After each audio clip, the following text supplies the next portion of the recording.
violence that's flared up between Hezbollah and Israel, and it's believed to have wider connotations and implications in the region, particularly with Iran in the picture. Well, we're now joined by Professor Saeed Marandi, who's an academic and political analyst from the University of Tehran. He joins us now via Zoom. Thanks very much indeed for joining us, and welcome to the program. Thank you very much for having me. What do you think is behind the latest flare-up between Israel and Hezbollah? I think the Israeli regime is trying to intimidate the people of Lebanon and, of course, Hezbollah. 2 days ago, there were 3 rockets that were fired towards Israel, towards occupied Palestine, and one of them actually landed inside Lebanon itself. And it was probably Palestinians who launched these rockets. And then yesterday, the Israeli regime began to shell different areas across southern Lebanon, and then they bombed southern Lebanon. So it was completely disproportionate, and the 3 projectiles, which, as I said, one of them landed in Lebanon. It didn't even go into Israeli territory. Those 3 rockets, the 2 that landed inside Israeli territory, didn't do any real damage. So the Israeli regime carried out a huge, disproportionate attack across southern Lebanon, terrorizing the local population. And so today, Hezbollah, since the Israelis violated Lebanon and Lebanese territory, they retaliated because they had promised before that every time the Israelis carry out strikes, they'll strike back. So the Israelis, since they hit empty territory, the Hezbollah also hit empty territory inside Israel. So that's basically what happened. Hezbollah wanted to show the Israelis that they can't escalate without receiving a response. And it seems like the Israeli regime was trying to see if it could bomb inside Lebanon without getting a response, so that in future they could continue to do this and keep the local population living in fear. Is this a territorial dispute between Israel and Lebanon, especially when we start talking about the Sheba Farms region? Yes, the Sheba Farm region is Lebanese territory. The Syrians acknowledge that it is Lebanese territory. And of course, the Golan Heights are all Syrian alongside this area, but they are occupied by the Israeli regime. It is Syrian territory, but this particular area that you named, it is a part of Lebanon. It's the only part of Lebanon that is still occupied by the Israeli regime. So Iran, a great supporter of Hezbollah, do you think that that is a complication in this conflict between Israel and Lebanon? Well, Iran obviously supports the Lebanese people. It supports the resistance in Lebanon. The resistance in Lebanon is supported by the Lebanese government and by the majority of the parliamentarians.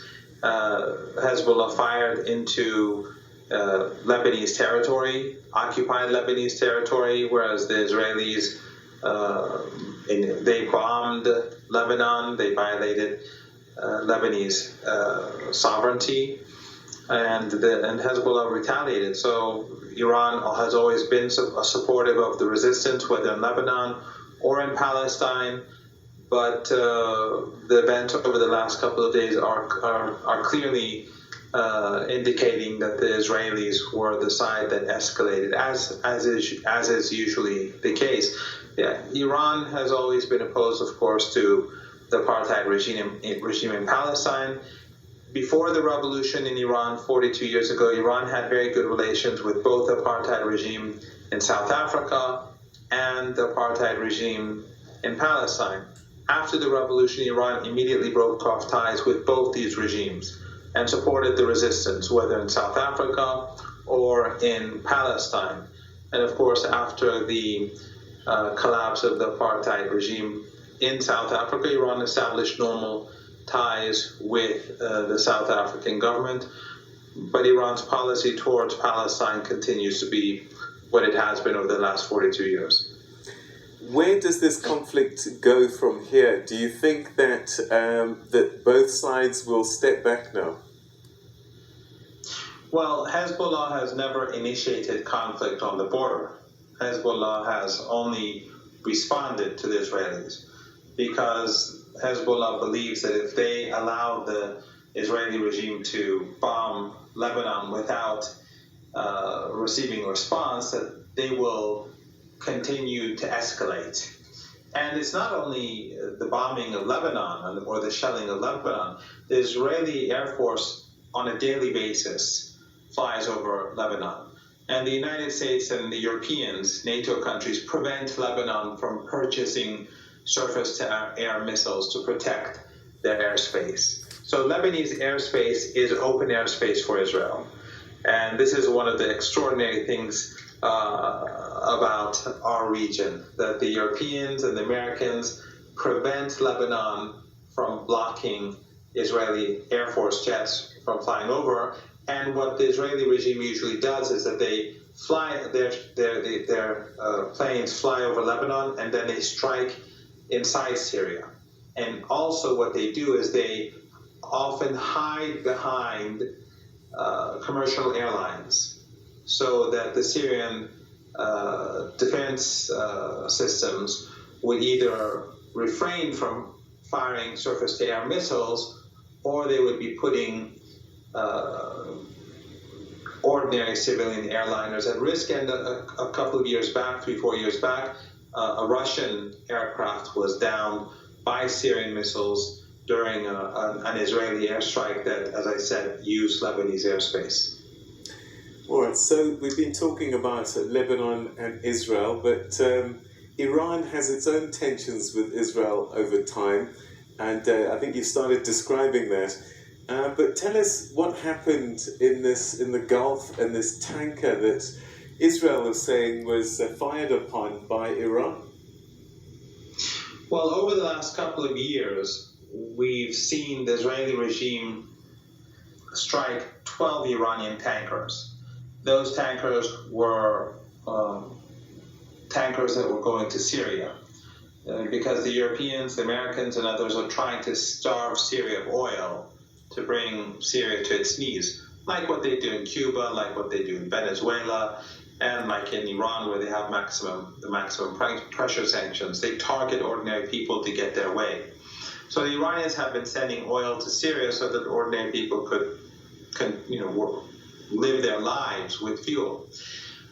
And 12 Iranian tankers were struck. And never did the Europeans or the Americans express outrage or express concern about the attack on civilian tankers in international waters, because they support the Israeli regime.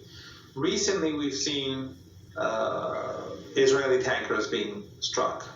I think 5 Israeli tankers have been struck, and although Iran has never claimed responsibility, and it's not clear where the drones or the missiles come from, it could come from Yemen, but it has been a deterrence to the Israeli regime.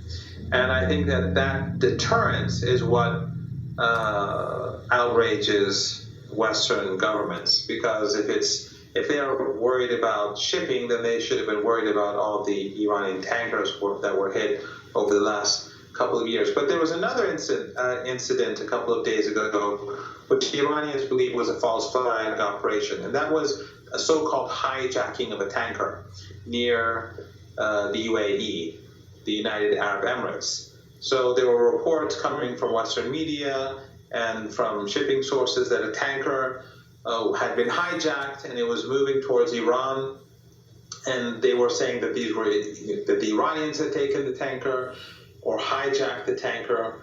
And then a few hours later, the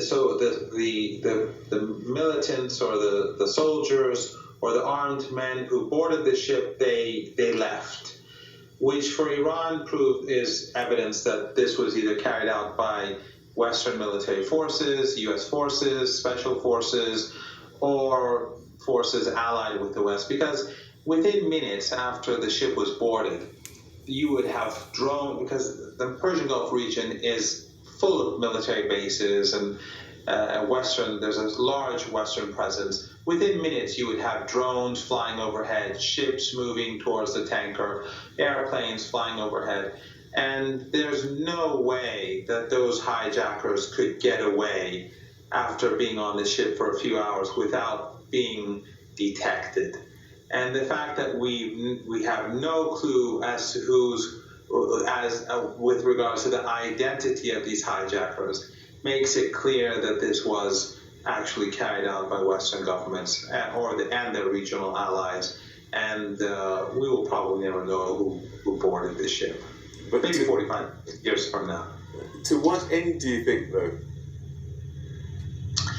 I think that the United States and its allies want to put pressure on Iran. Remember, the new president has just begun his presidency.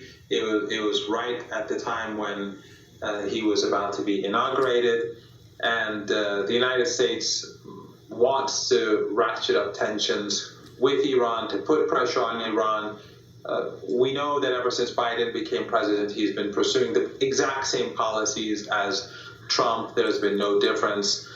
And not only with Iran, with Syria, with Yemen, the support that the Americans give to the Saudis to carry out genocide in Yemen, in Venezuela, in Cuba, the policies haven't changed. And the same is true with regards to Iran. Of course, the Americans are in a sort of paradoxical position because on the one hand, they want to engage in a negative way with China. They want to compete with China. They want to put pressure on China. And therefore, they want to withdraw from our region to put more focus on that country. But on the other hand, they want to maintain pressure on Iran. So it's sort of like wanting to have their cake and eat it too. But we'll have to see how things play out. All right, and that will be the topic of a conversation another day.